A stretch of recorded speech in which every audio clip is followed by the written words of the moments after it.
আওয়ামী লীগকে দেশের জনগণ কখনো ক্ষমতায় আসতে দেবে না মন্তব্য করে বিএনপি চেয়ারপারসনের উপদেষ্টা আব্দুস সালাম বলেছেন, আওয়ামী লীগ দেশের স্বাধীনতায় বিশ্বাস করে না।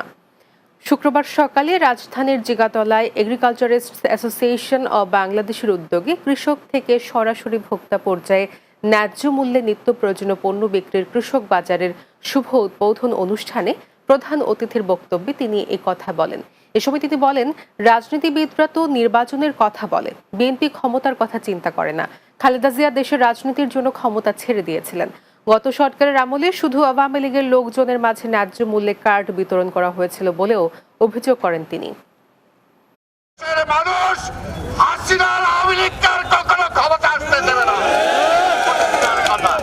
যারা এই দেশের স্বাধীনতায় বিশ্বাস করে না, মানুষের মৌলিক অধিকারে বিশ্বাস করে না, যারা এই দেশটাকে বিদেশের বাজার বানাইতে চায়, তাদের এই দেশে কোনো ঠাঁই নাই।